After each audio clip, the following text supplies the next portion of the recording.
What's up, YouTube? Today we back. It's your boy Johnny, aka the Bearded Dragon. Welcome to the Flophouse. We here with another video, and this time we're gonna be watching MrBALLEN story. He tells 3 stories in his videos. It'd be scary, paranormal, true crimes, all types of stuff. He got the best stories. I'm gonna leave a link in the description so you can check him out. And today we got this psychopath finally got caught. So ain't no telling what this story about to be about, one of these stories. So let's get straight into the video. Sometimes the truth is stranger than fiction, and today we're going to look at 3 stories that demonstrate that. But before we get into today's stories, if you're a fan of the strange, dark, and mysterious delivered in story format, then you've come to the right channel, because that's all we do, and we upload 2 or 3 times every week. So if that's of interest to you, please invite the like button to come to the cinema with you to see a movie they really want to see, but then proceed to talk incessantly to them throughout the entire movie, and about halfway through, spoil the ending. I like how you do that when he, tell you to like his channel. That would be funny. Also, please subscribe to our channel and turn on all notifications so you don't miss any of our weekly uploads. Alright, let's get into today's stories.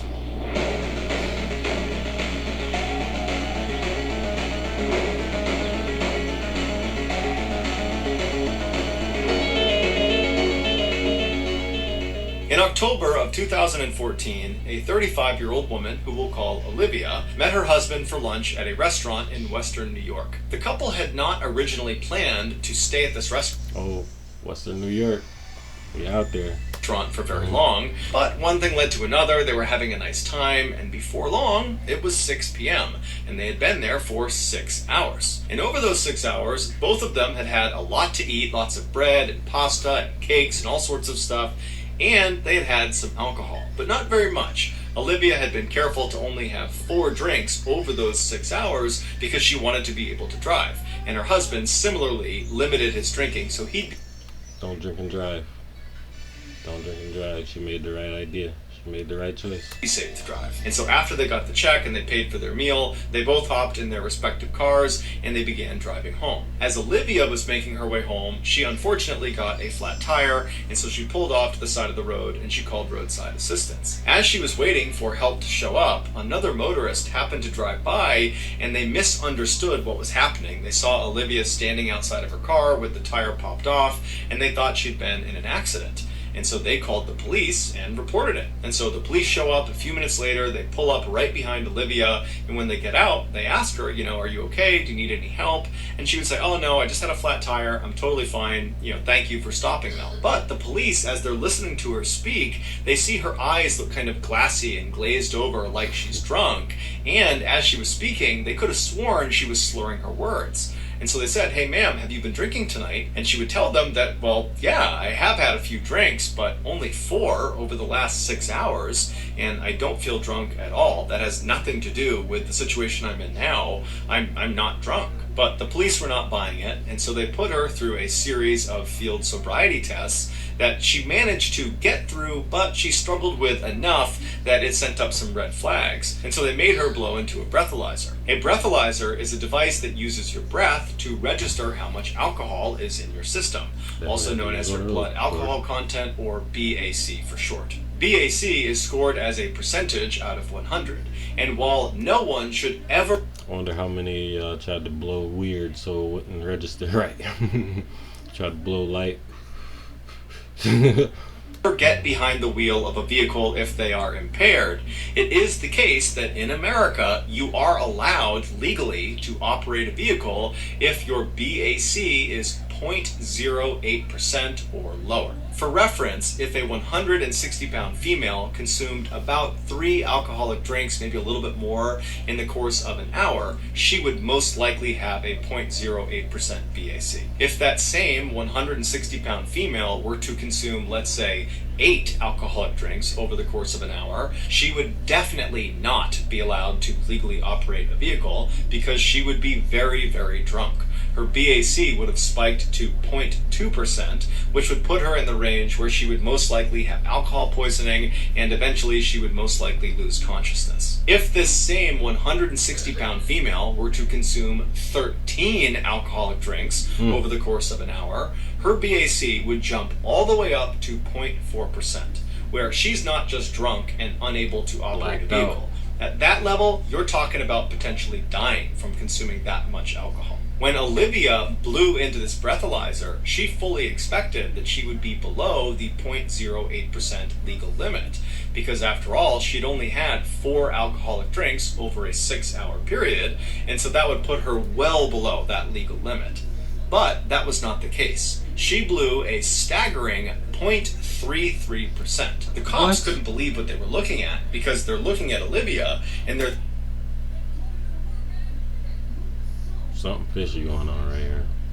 0.33. thinking at that level she should be somewhere between losing consciousness and dying, but here she is just standing there talking to us, acting a little bit buzzed. And so they assumed their breathalyzer must have made a mistake, so they went back into their car, got another breathalyzer, did it again, and again Olivia blew a 0.33% BAC. The officers couldn't understand how this woman had such an extreme alcohol tolerance, but regardless, they charged her with driving while intoxicated and then brought her to the hospital for medical intervention. There, her BAC remained high even after a full day had passed without her consuming any more alcohol. This is around the time that it was discovered that Olivia had a very, very rare medical condition called auto brewery syndrome, which in a nutshell meant her body transformed glucose from foods, specifically carbs like bread, pasta, that kind of thing, into alcohol. Olivia, who was totally unaware of this condition,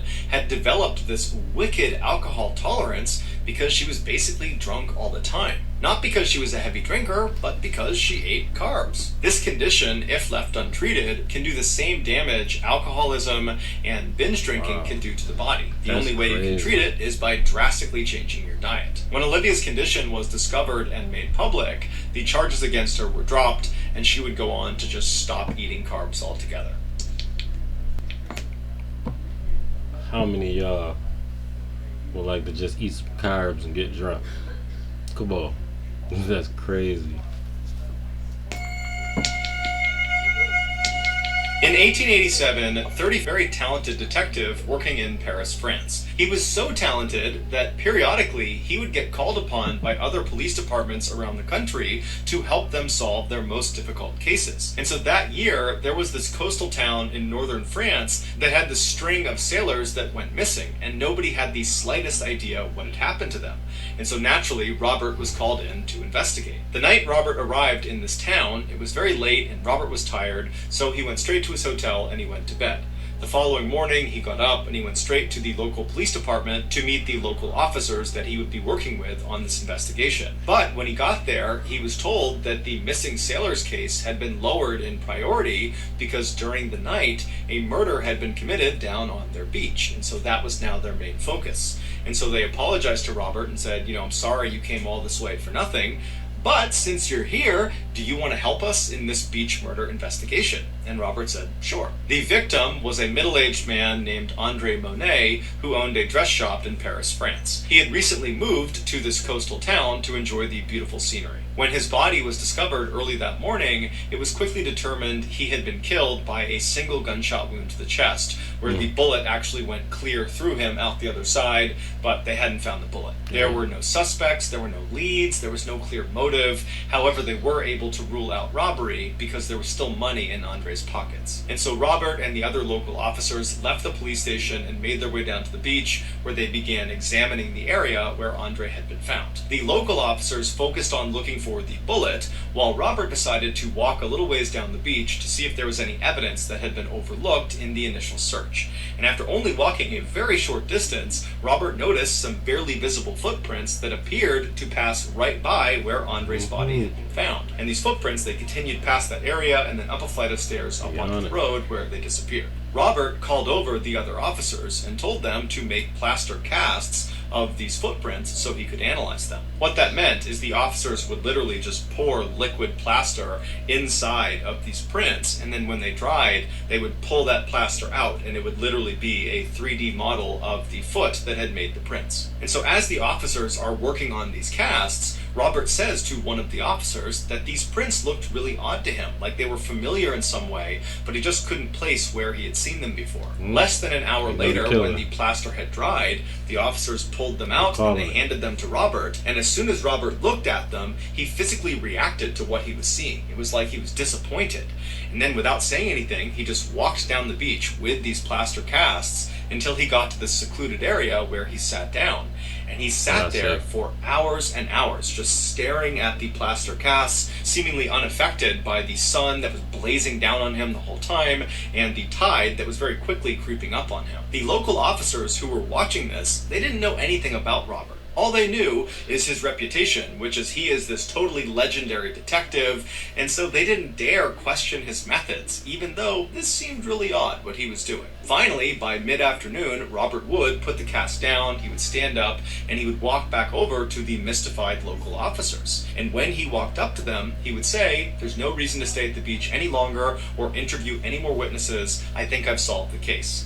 But then instead of elaborating, he just turned around and walked up off the beach and headed back for his hotel. The local officers just looked at each other and shrugged, and they left too. Early the next day, the bullet that had killed Andre Monet was found on the beach. And so when Robert showed up to the beach, the chief of police handed him this bullet in an effort to help him continue the investigation. And as soon as Robert looked at it, he sighed and said, "Okay, now I know for sure what happened." And then Robert proceeded to break down the murder. He said the killer woke up in the middle of the night on the night that Andre was killed, and he got out of his bed, he put on his clothes, and then he headed down to the beach. There, he encountered Andre Monet, a man he didn't know, who was most likely out for a midnight stroll as well. The two men struck up a friendly conversation, but at some point it turned into some sort of quarrel, at which point the killer drew his pistol, shot Andre in the chest, and then fled the scene. Robert told the local police chief that the reason he knew all these details is because he had been the killer. He killed Andre Monet. But he didn't do it on purpose, and he didn't remember, because he killed Andre Monet while he was sleepwalking. He told the chief when he was given those plaster casts of those footprints, he knew immediately why he thought those prints looked so familiar. Because as soon as he looked at the casts, he could tell whoever had made the prints was missing a toe, and as it happened, Robert was missing a toe. Could you imagine? You murder somebody in your sleep. You don't even know it. Only reason you figure it out because you're a detective. That's crazy. You a murder detective and you killing people in your sleep. You investigating your own murders. That's crazy. So those prints looked exactly like his footprints. And that morning, when he had woken up in his hotel room before even going down to the beach, he had noticed that his shoes and his socks, which were next to his bed, were sandy and damp. And he thought that was so strange because he couldn't remember how they got that way, but he was too busy to investigate. And that night, after he had sat all day looking at the casts and then left the beach, leaving the local police officers totally mystified, he had gone back to his room, and the first thing he did was get his revolver out from under his pillow, and he discovered that one bullet was missing, and he always kept his revolver fully loaded.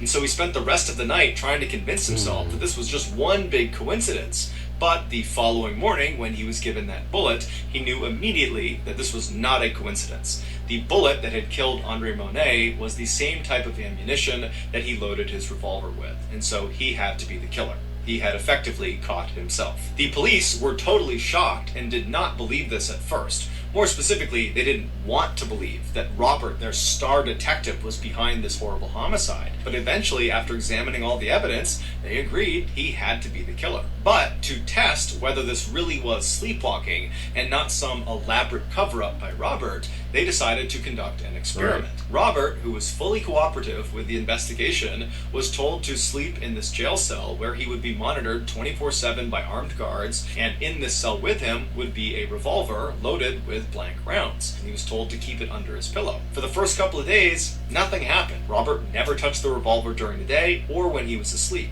But about a week into this experiment, Robert suddenly woke up in the middle of the night in this trance-like state. He reached under his pillow, pulled out the revolver, and began firing at the guards right outside of the cell.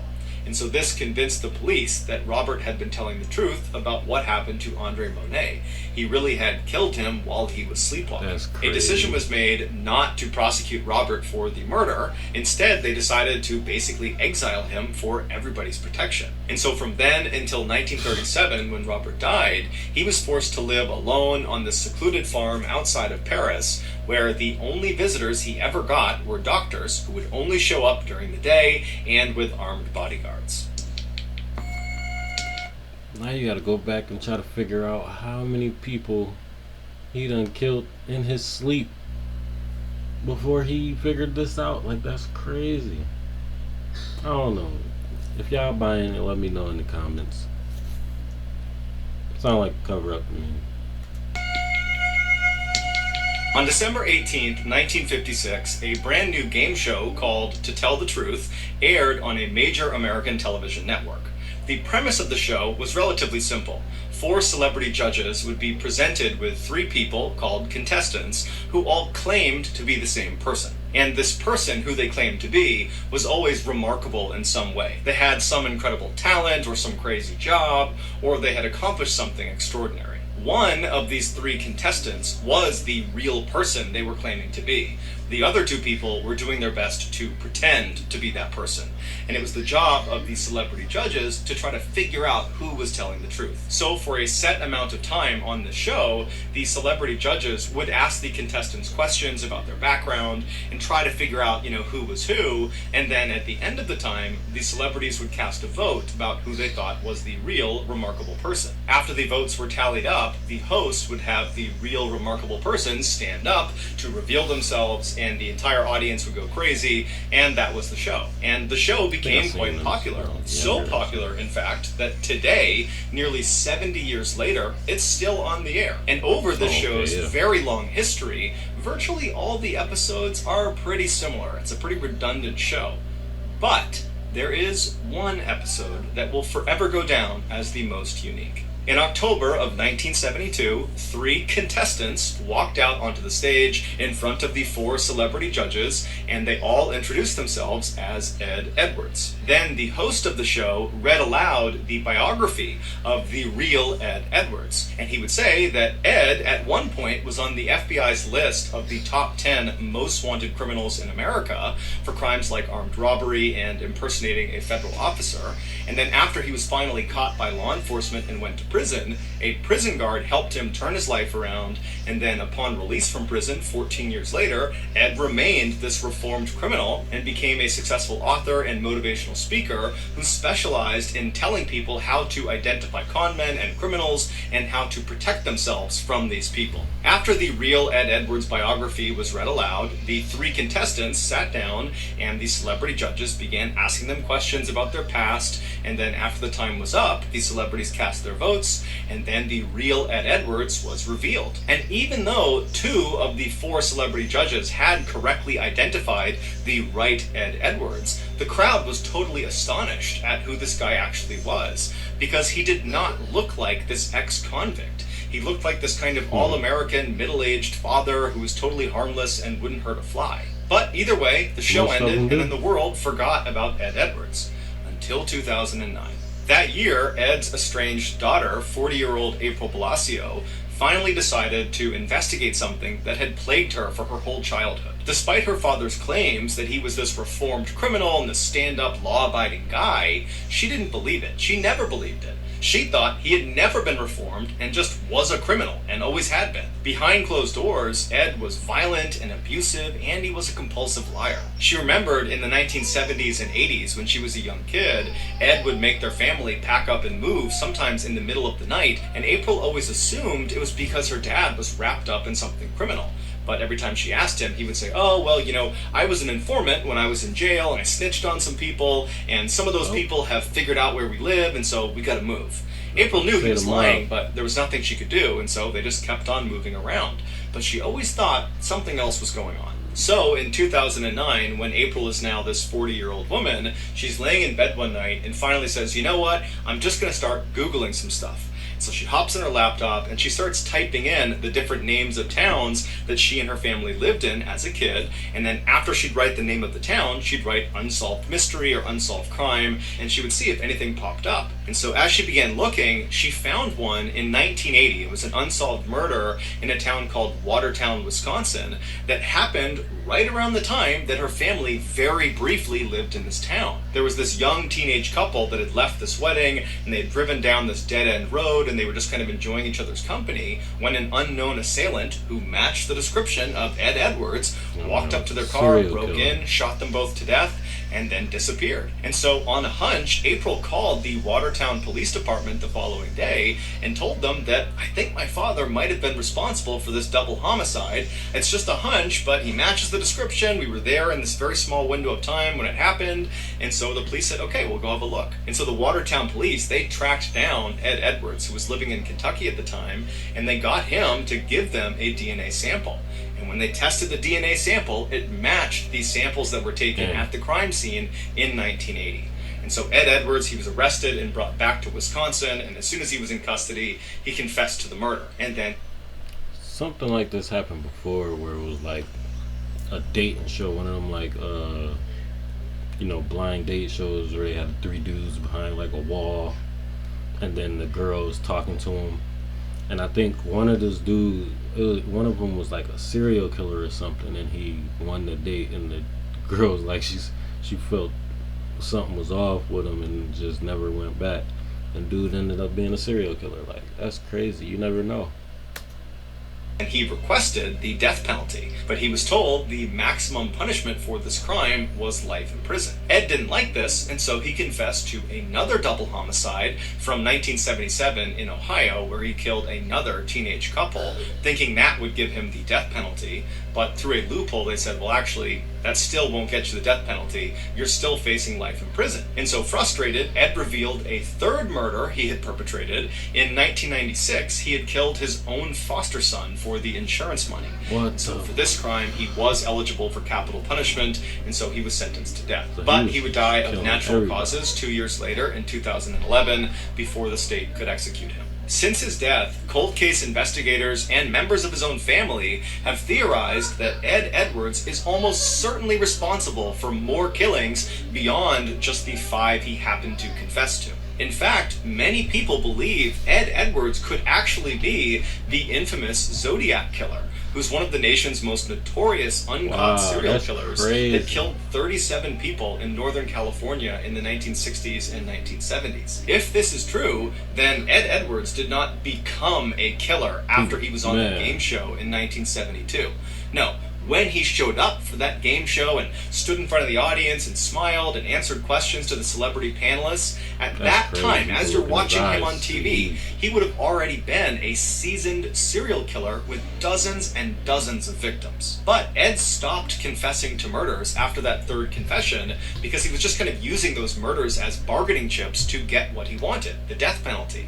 And once he got it, he went silent. And now that he's dead, we're never going to get another confession out of him, and there's no proof connecting him to any unsolved murder cases, and so unfortunately, it's unlikely we'll ever know the full extent of Ed's reign of terror. So that's going to do it, guys. If you found the secret in today's episode, let us know in the comments section what it is and where you found it. So, man, Ed Edwards, that's crazy.